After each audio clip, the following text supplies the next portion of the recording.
विकासाचा भगीरथ पृथ्वीराज चव्हाण सुस्वागतम सुस्वागतम शुभस्वागतम। या ठिकाणी महाराष्ट्र राज्याचे माजी मुख्यमंत्री आणि होणारे बहुमुख्यमंत्री जोरदार टाळ्याने पण स्वागत करायचं आहे। इकडे बघा, इकडे एक काम विकासाचा भगीरथ प्रचार सभेकरता खास कर्नाटक राज्यातून आलेले आमचे निरीक्षक विनय कुमारजी सोळके, जिल्हा काँग्रेस कमिटीचे अध्यक्ष डॉक्टर सुरेश जाधव, त्याचबरोबर उत्तर कराडचे जिल्हा परिषद सदस्य निवासराव थोरात, शंकरराव खबाले इथे उपस्थित असलेले आमच्या शिवसेनेचे नेते, आपल्या जिल्ह्याचे उपप्रमुख नितीन काशीजी, त्यांचे सर्व सहकारी, त्याचबरोबर अण्णाराव यादव गुरुजी, भीमराव थोरात गुरुजी, जयवंत पानसकर गुरुजी, सुरेश देसाई सरचिटणीस, नरेश देसाई सरचिटणीस काँग्रेस कमिटी, राजेंद्र चव्हाण, गणेश पवार, त्याचबरोबर सुभाष पाटील आबार आणि नाना डॉक्टर वैभव मुखी वगैरे सर्व मंचकारून मान्यवर आणि मोठ्या संख्येनं सर्जराव लोकरे आणि दिलीप यादव, सचिन यादव, शंकरराव खबाले आणि आमचे सर्व सहकारी उपस्थित येराळे गावचे सर्व राजकीय दृष्ट्या प्रगल्भ असणारे मान्यवर मतदार बंधू आणि भगिनींनो, तुम्ही खूप घोषणा देऊन आणि आरती उतरवून आमचं स्वागत केलं, त्याबद्दल धन्यवाद व्यक्त करतो। माझ्या आधी सुरेशराव यादव आपल्या जिल्हा काँग्रेसचे अध्यक्ष बोललेले आहेत। आज विंगला 3 सभा घ्यायच्या, तर वेळ फार कमी आहे म्हणून मी घाईगर्दीमध्ये आज शंकरराव खबाले बोलले नाहीत, निवासराव बोलले नाहीत।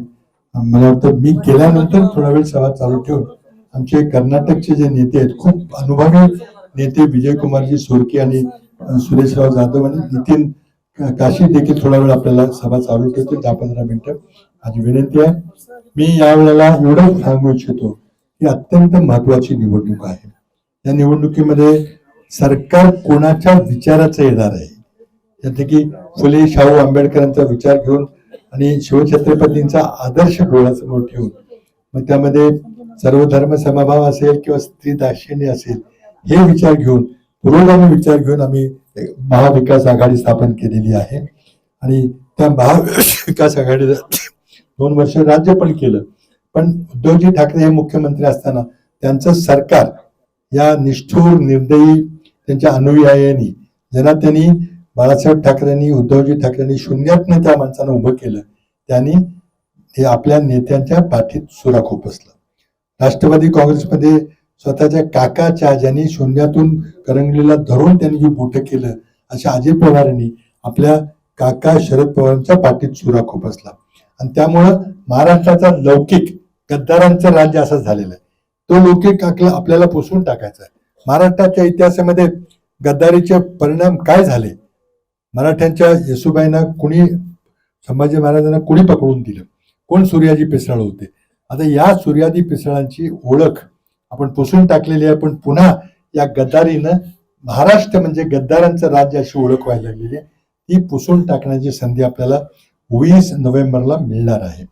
आता निवडणूक म्हटलं की आपल्याला एक आमदार निवडून द्यावा लागतो, त्याच्यापेक्षाही महत्वाचं म्हणजे कुठल्या विचाराचं राज्य आपल्याला पुढच्या 5 वर्षाकरता महाराष्ट्रात आणायचंय। आणि त्याकरता एका बाजूला महाविकास आघाडी, पुरोगामी विचार, दुसऱ्या बाजूला जातीवादी भारतीय जनता पक्ष, ज्यांनी हजारो वर्ष बहुजन समाजाला गुलामगिरीत ठेवलं, 2-4% लोकांनी बहुजन समाजाचे श्रम शोषण केलं आणि चातुर्वर्ण पद्धतीमुळं आपला देश इतका दुबळा झाला की आपण 1000 वर्ष पारतंत्र्यात गेलो। आपल्याला स्वातंत्र्य मिळालं, त्या स्वातंत्र्यामध्ये काँग्रेस पक्षाच्या अनेक नेत्यांनी आपलं बलिदान दिलं, तुरुंगवास भोगला, आणि ह्या RSS भारतीय जनता पक्षाच्या लोकांनी एक दिवसही खर्चटला त्याच्या अंगाला, तुरुंगवास भोगला नाही किंवा माफी मागून ही माणसं मोकळी झाली। आणि या प्रयत्नातून आपल्याला स्वातंत्र्य मिळालं, आणि स्वातंत्र्य मिळाल्यावर चातुर्वर्ण व्यवस्था आपण मोडून टाकायची हा निर्णय काँग्रेसच्या नेत्यांनी घेतला आणि डॉक्टर बाबासाहेब आंबेडकरांना नवीन संविधान तयार करायला सांगितलं। ते संविधान न्याय, समता, बंधुत्व, स्वातंत्र्य यावर आधारित होतं। आणि त्या डॉक्टर बाबासाहेब आंबेडकरांच्या संविधानामुळे जो देश हजारो वर्ष गुलामगिरीत होता, तोच देश, तीच माती, तीच माणसं एकदम गेल्या 75 वर्षामध्ये एक महाशक्ती म्हणून उदयास आलेली आहे. ही जादू आहे त्या संविधानामध्ये. आणि ते संविधान मोडायचं, ते संविधान बदलून टाकायचं, ही जेव्हा कल्पना पुढे आली लोकसभा निवडणुकीमध्ये, तेव्हा महाराष्ट्राच्या जनतेने मोदी सरकारचा, देवेंद्र फडणवीस सरकारचा दारुण पराभव केला. आम्हाला 65% खासदारकीच्या जागा मिळाल्या, 48 पैकी 31, आणि महायुतीला देवेंद्र फडणवीसांना फक्त 35% म्हणजे 48 पैकी 17 जागा मिळाल्या. आता त्याचीच पुनरावृत्ती 6 महिन्यानंतर होणाऱ्या विधानसभा निवडणुकामध्ये होणार आहे. त्यामुळे सरकार हे महाविकास आघाडीचे येणार आहे. त्यामुळे कुणाच्या मनात तिळमात्र शंका नको. आणि लोकसभेला सर्वात मोठा पक्ष काँग्रेस पक्ष ठरला, तसा विधानसभेला देखील सर्वात मोठा पक्ष काँग्रेस ठरणार आहे. आणि त्यामुळे काँग्रेसच्या नेतृत्वाखाली महाराष्ट्रात महाविकास आघाडीचे सरकार येणार आहे. ज्या प्रकारे 2010 ते 14 मध्ये मी मुख्यमंत्री झाल्यावर दक्षिण कराड मतदारसंघामध्ये 1840 कोटीची कामं केली, ही आधीच वेळी तुम्हाला दिलेली आहे. त्याच प्रकारे पुन्हा आपलं सरकार आल्यानंतर, आपला मुख्यमंत्री झाल्यानंतर पुन्हा तसेच कामं करण्याची संधी येणार आहे. गेल्या पंचवार्षिक मध्ये मला वाटतं 5 कोटीची काहीतरी कामं झाले, त्याचा 5 कोटी 47 लाख त्याचा चार्ट तुम्हाला दिलेला आहे. काही कामं राहिलेली आहेत, बोध रस्त्याचं काम अजून अपुरे, ते निश्चितच करून दिलं जाईल. पुढच्या पंचवार्षिक जे काही कामं असतील ते सगळी सुभाषाबा असतील, शंकरराव खबाले असतील, सगळ्यांनी मिळून तुम्ही ठरवा. पंचवार्षिक योजनेचा विकास आराखडा करा. आणि सगळा विकास आराखडा पूर्ण करण्याचा आश्वासन मी देतो. आता जाहीरनाम्याबद्दल मी बोलायचं, मला लोकसभेमध्ये दारुण पराभव झाल्यामुळं महायुतीच्या सरकारनं, एकनाथ शिंदेच्या सरकारनं लाडकी बहिणीला 1500 रुपये द्यायचा निर्णय घेतला. आता त्यांना 10 वर्ष काही लाडकी बहीण आठवली नाही. तिथं गॅस सिलेंडर 400 वरून 1100 रुपये गेला, डिझेल पेट्रोलची 100च्या पार दर गेला, GST 18% आला, तेव्हा त्यांना लाडकी बहीण आणि लाडका भाव आठवला नाही. आता निवडणुकीचा पराभव झाला, त्यांनी 1500 रुपये दिले. मी या 1500 रुपयाचं स्वागत केले, विरोध केला नाही. याचं कारण असं आहे की आमचे विनयकुमारजी सोरके कर्नाटकचे नेते आहेत. कर्नाटकमध्ये जेव्हा विधानसभेच्या निवडणुका झाल्या तेव्हा आम्ही महिलांना आश्वासन दिलं होतं की आम्ही 2000 रुपये महिन्यात देऊ. आम्ही जिंकलो, आमचं सरकार आलं, आम्ही 2000 रुपये देतोय. तुम्ही कुणालाही कर्नाटकमध्ये विचारा, बेळगावला तुमचे नातेवाईक पाहुणे असतील, ओळखीचे कोण असेल, बेंगलोर असतील, विचारा, 2000 रुपये मिळतात. तेलंगणामध्ये हैदराबादमध्ये निवडणूक झाली, आम्ही 2000 रुपये द्यायचं अभिवचन दिलं, आम्ही जिंकलो. तिथं अंमलबजावणी चालू आहे. त्यामुळे मी विचारलं की तुम्ही 1500 देऊन कंजूस काय केलं, 2000 का नाही दिले. तर मी 2000 बोलायला लागलो. मी जाहीरनामा समितीचा अध्यक्ष आहे, त्यामुळे ह्या लोकांना वाटलं की आम्ही खरंच 2000 करणार आहे. त्याने लगेच 2100 रुपये जाहीर केले, 1500चे 2100 केले. पण आमच्या जाहीरनामा समितीनं गंभीर विचार केला. राहुल गांधी आणि खडगे यांच्या बरोबर आमची दिल्लीला बैठक झाली. मी गेलो होतो, 3 तास आमची बैठक झाली. आता मध्ये गंभीर विचार करून आम्ही ठरवलं की नाही, 1500 नाही, 2000 नाही, 2100 नाही, 3000 रुपये द्यायचे. आमच्या जाहीरनाम्यामध्ये आमचं सरकार आल्यावर आम्ही महिलांना 3000 रुपये देणार. ही उधळपट्टी नाही आहे, याला अतिशय शास्त्रोक्त अर्थशास्त्रामध्ये आधार आहे. त्या आधारावर त्याला इंग्रजीमध्ये युनिव्हर्सल बेसिक इन्कम म्हणतात. ही कल्पना अनेक राष्ट्रांमध्ये राबवली गेलेली, ती योजना आम्ही राबवली. त्याचबरोबर नुसते 3000 रुपये महिना नाही, तर महिलांना फुकट एसटीचा प्रवासाची सोय करणार. शेतकऱ्यांना मोदी सरकारने उद्ध्वस्त करून टाकले. सोयाबीनची काय परिस्थिती तुम्हाला माहिती आहे. शेतकऱ्यांचं 3 लाखापर्यंत कर्ज आम्ही माफ करणार. त्याचबरोबर आरोग्याच्या बाबतीमध्ये मी मुख्यमंत्री असताना राजीव गांधी आणि महात्मा गांधी जीवनदायी आरोग्य योजना म्हणून विमा योजना केली होती. 1.5 लाखापर्यंत उपचार फुकट होता. त्यातूनच कोरोनामध्ये उपचार झाले. आता काही माणसं म्हणतात की आम्ही कोरोनामध्ये काम केलं. अरे पैसे तुम्हाला कोणी दिले? पैसे सगळे महाराष्ट्र सरकारच्या बजेट मधून मी सुरू केलेल्या महात्मा फुले योजनेमधून तुम्हाला पैसे मिळाले. अँब्युलन्स योजना, मी 108 ची अँब्युलन्स योजना मी मुख्यमंत्री असताना केली. कोणीही 108 नंबरला फोन केला आणि एखादी दुर्घटना घडली म्हणून सांगितलं तर कुठेही अँब्युलन्स असली की ती रुग्णवाहिका 10 मिनिटात तुमच्या दारात येते फुकट. मुंबईला आम्ही अशी व्यवस्था केलेली आहे, पुण्याला, की महाराष्ट्राचा नकाशा आहे. तुम्ही येरवड्यातनं फोन केला की लगेच लाईट लागतो. येरवड्याला काहीतरी घटना घडलेली आहे, लगेच फोन माणूस विचारतो की नाही कुठं आहे, कोळ्याला अँब्युलन्स आहे का, मग कराडला ग्रामीण रुग्णालय तिथं सब डिस्ट्रिक्ट हॉस्पिटलमध्ये आहे का, लगेच फोन जातो की तू येरवड्याला ॲम्ब्युलन्स घेऊन जा. आतापर्यंत 90 लाख फेऱ्या महाराष्ट्रात त्या ॲम्ब्युलन्सच्या झाल्या. 108 नंबर 27,000 आमच्या भगिनी त्या ॲम्ब्युलन्समध्ये बाळण झालेले आहेत. कारण तिथे डॉक्टर असतो, नर्स असते. अनेक प्राण वाचवले. कोविड मध्ये जर आमच्या 108च्या जर ॲम्ब्युलन्स नसत्या तर कोणी खाजगी माणसं कोविडच्या रुग्णाला हात लावायला तयार नव्हती. एखादा रोगी दगावला तर त्याला कुठं स्मशान घाटात न्यायला कोणी तयार नव्हतं. आमच्या 108 ॲम्ब्युलन्सने हे काम केलं. खूप काम मी केलेलं आहे. कराडचा विकास केलेला तुम्हाला माहिती आहे. आपले रस्ते, मग तो ढेबेवाडी रस्ता असेल, येरवडे उंडाळे रस्ता असेल, पाटण रस्ता असेल, सगळे 5 रस्त्याचं जाळे विणल्यामुळं दळणवळणाची साधनं झाल्यामुळे सगळ्या भागाचा विकास झालेला आहे. आता कराडला जर उद्या जिल्हा झाला तर कलेक्टर ऑफिस वगैरे सुद्धा करून ठेवलेलं आहे. प्रांत कार्यालय असेल, सर्किट हाऊस असेल, MH50 असेल किंवा ST स्टँड असेल, सगळी व्यवस्था केली. तुम्ही सगळे रोज बघताय. माझी आता पुढच्या 5 वर्षांमध्ये माझी विजन आहे की रोजगाराची संधी उपलब्ध करून दिली पाहिजे. त्याकरता मोठे कारखाने तो होणार नाहीत, कारण जमीन कोण द्यायला तयार नाही. इथं IT इन्फ्रास्ट्रक्चर, IT हब मला करायचं आहे. IT कंपन्या, बायोटेक्नॉलॉजी कंपन्या, कॉर्पोरेट ऑफिसेस आणि हजारो लोकांना तिथं संधी मिळेल. आपल्या भागातली मुलं जे इंजिनियर MBA होते त्यांना इथं पुण्याला जायची, मुंबईला जायची गरज भासणार नाही. कराडामध्येच कसे रोजगार मिळेल याची कल्पना आहे.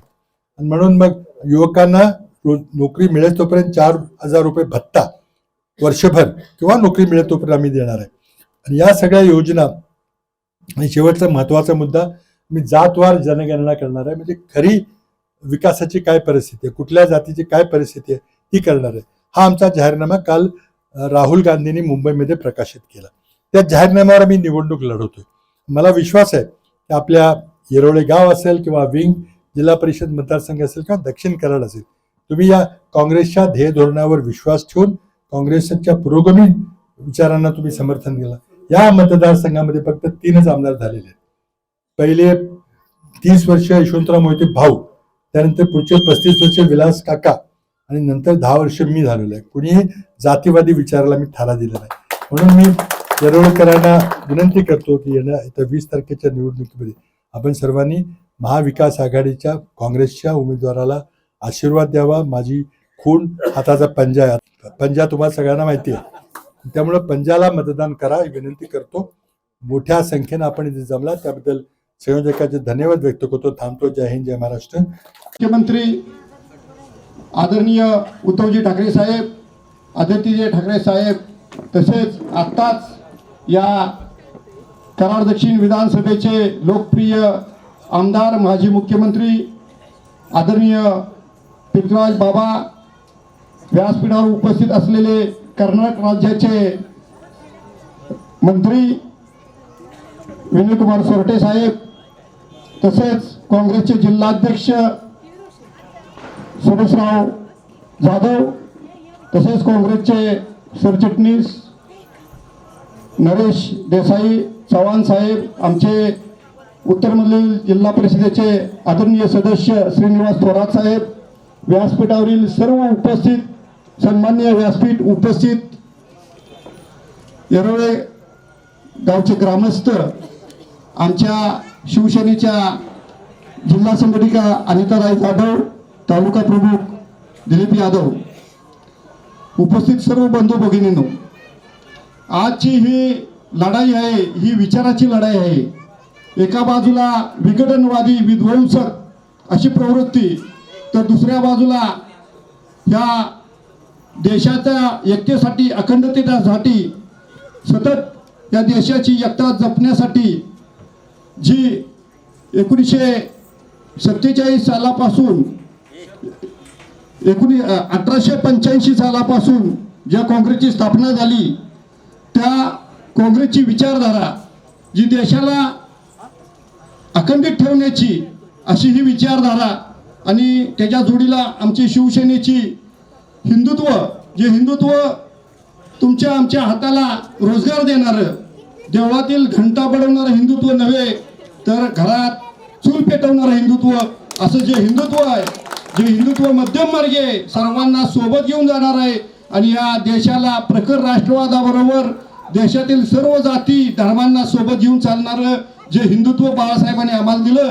ते हिंदुत्व आणि काँग्रेसची देशाची एकता जोपासणारी जी परंपरा, अशी ही महाविकास आघाडी, यात मग शरदचंद्रजी पवार साहेबांची राष्ट्रवादी काँग्रेस असो, सर्व घटक पक्ष, अशी विचारधारा असणारी महाविकास आघाडी एका बाजूला आणि दुसऱ्या बाजूला धर्माधर्मात जातीत भेद निर्माण करून झोडा फोडा आणि राज्य करा अशी प्रवृत्तीची भाजपा, अशा ह्या विचारसरणीतील ही लढाई आज आपल्यासमोर उभी आहे. आत्ताच बाबांनी सविस्तर आपल्याशी बोलले, प्रस्तावना करणारे आमचे मित्र सुद्धा ह्या लढाईच्या संदर्भातलं त्यांनी आपलं प्रस्तावना केलेली आहे. कालच या इथं अमित शहानी, आपले देशाचे गृहमंत्री आदरणीय अमित शहा आपल्या भागात आले होते आणि त्यांनी फार मोठे अशी घोषणा केल्या की तुम्ही आमच्या उमेदवाराला निवडून आणा, आम्ही असं करू तसं करू. परंतु मी त्यांना या इथं मी एक छोटा कार्यकर्ता आहे, मी त्यांना एक प्रश्न विचारतो की 2014ला ज्यावेळेला केंद्रात भाजपची सत्ता आली त्यावेळी 2015 साली त्यांनी पंतप्रधान आवास योजना लागू केली. ती पंतप्रधान आवास योजना एवढ्यासाठी होती की सर्व राज्यातील जी झोपडपट्टीवासी आहेत त्यांना घरं देण्यासाठी ही योजना होती. मग त्याच सभेत आपले आदरणीय उमेदवार म्हणाले की अमुक अमुक ठिकाणी झोपडपट्टी आहे, ती झोपडपट्टी अजून तशीच वंचित आहे. मग 2014 पासूनची पंतप्रधान योजना लागू तुम्ही केलेली आहे, ती योजना टप्प्याटप्प्यानं तुम्ही 2022ला ज्यावेळी आपल्या देशाला 75 वर्ष पूर्ण होणार होती स्वातंत्र्याला, त्या स्वातंत्र्याच्या 75 वर्षानिमित्त तुम्ही सर्व झोपडपट्टी निर्मूलन करणार होता, त्यांना पक्की घरं देणार होता. मग तुम्ही त्या 6 वर्षात त्यांना घरं का देऊ शकला नाही? तुम्ही आजही तुमच्या व्यासपीठावर त्यांना घरं द्यावी मागणी करताय, म्हणजे हे भाजपचं अपयश आहे. त्याचबरोबर 2015 त्यांनी आपल्याला सांगितलं होतं प्रत्येकाच्या खात्यात 15 लाख रुपये देऊ. आज मला सांगा तुमच्या खात्यात त्यांनी एक 50 रुपये तरी दिले का? म्हणजे ह्या सगळ्या फसव्या घोषणा करायच्या, भूलभुलैया दाखवायचा, सत्ता काबीज करायची, धर्माधर्मात जातीत भांडणं लावायची आणि सत्तेचं फळ चाकत बसायचं. आज शेतकऱ्यांना दुप्पट शेतीमालाला भाव देतो म्हणून त्यांनी घोषणा केली होती, परंतु शेतकऱ्यांच्यासाठी काहीही या सरकारनं केलेलं नाही. या सरकारनं फक्त मोठमोठ्या घोषणा केल्या, वल्गना केल्या आणि फक्त जातीत भांडणं लावून आपली सत्ता कशी अबाधित राहील एवढंच कार्य केलं. आज आपल्या समोर अत्यंत असं व्यासंगी आणि अत्यंत असं अभ्यासू व्यक्तिमत्व आदरणीय पृथ्वीराज बाबांच्या रूपानं गेली 10 वर्षे आहे. त्यांनी कितीतरी कामं केलेले आहेत. जिल्ह्याला एक त्यांनी जिल्हा स्थापनेसाठी ज्या पायाभूत सुविधा लागतात त्या सुविधा त्यांनी इथं निर्माण करून ठेवलेल्या आहेत आणि भविष्यात आपल्याला ज्या पुढच्या येणाऱ्या पंचवार्षिक योजनेत आपल्या संपूर्ण ह्या कराड दक्षिणचा विकास अत्यंत चांगल्या पद्धतीनं कसा करता येईल याची त्यांनी तरतूद करून ठेवलेली. अशा ह्या पृथ्वीराज बाबांच्या या येणाऱ्या 20 तारखेला आपण त्यांना प्रचंड बहुमतानं निवडून देऊया. येणाऱ्या 20 तारखेला हाताच्या चिन्हासमोरील बटन दाबून पृथ्वीराज बाबा यांना प्रचंड मताधिकाऱ्यांनी निवडून आणूया असा इथे निर्धार करूया. जय हिंद, जय महाराष्ट्र. हम कर्नाटक से आया, कर्नाटक से 3 बार एमएलए था, 1 बार एमपी था, 1 बार अर्बन डेवलपमेंट का मिनिस्टर था. पृथ्वीराज चौहान जी हमारा इंचार्ज था कर्नाटक में. उसी टाइम में हमको बहुत मदद दिया. कर्नाटक में पृथ्वीराज चौहान जी को बहुत लाइक करता है. हमको एक मौका मिला, आपका आशीर्वाद उसको देने के लिए, रिक्वेस्ट करने के लिए एक मौका दिया. 17 में कराड़ ई कॉन्स्टिट्यूंसी में 4 टाइम पृथ्वीराज चौहान जीत गई, 3 टाइम, 2 टाइम जीत गई. आपका आशीर्वाद का बल पे वो चीफ मिनिस्टर हो गया, महाराष्ट्र का चीफ मिनिस्टर हो गया। अभी क्या चुनाव चल रहा है, अभी कराड़ का एमएलए के लिए चुनाव नहीं चल रहा है, महाराष्ट्र का मुख्यमंत्री के लिए चुनाव चल रहा है।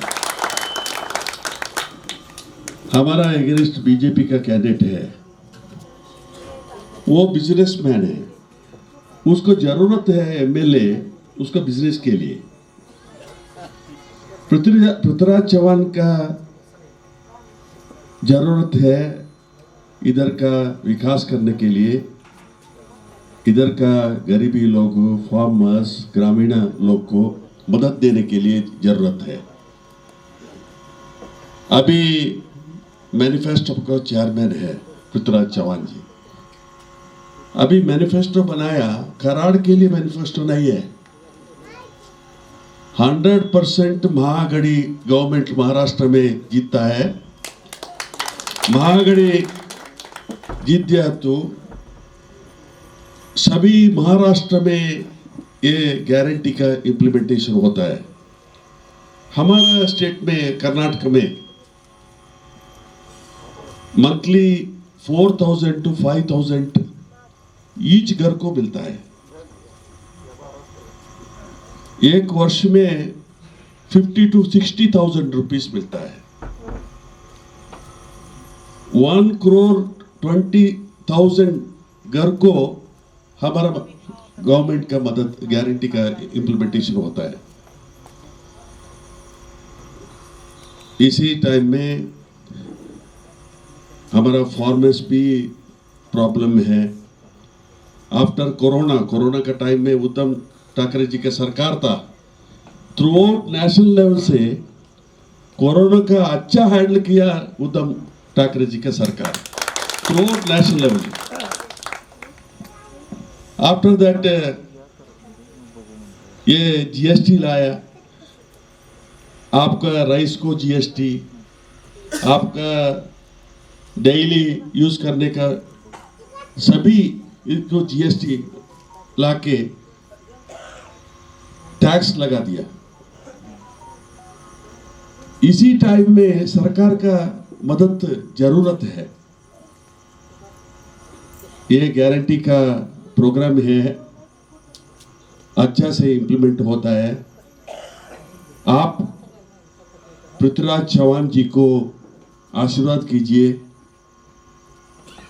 पृथ्वीराज चौहान जीत गए तो आपका थ्रू आउट स्टेट में काम करने के लिए एक मौका मिलता है। उसने कराड़ का सभी मतदार बांधव या बहुत महत्व मत देने के बाद इधर हमारा फ्रेंड बोला 550 दोनों बूथ में 550 लीड हो गया। इस बार ज्यादा लीड होता है बोलता है, हम नोट कर दूंगा। आप हम ऑलरेडी अनाउंस किया, किधर बूथ में ज्यादा वोट मिलता है उसको बहुमान देता है, प्राइज देता है। आप सब लोग आशीर्वाद करके पृथ्वीराज चौहान जी को जिता दीजिए, आपका काम करने के लिए मौका दे दीजिए। अच्छा, नॉन करप्ट, बहुत डेडिकेशन से काम करता है, नेशनल लेवल का लीडर है पृथ्वीराज चौहान। उसको आप सब लोग आशीर्वाद कीजिए, मेरा विनती है।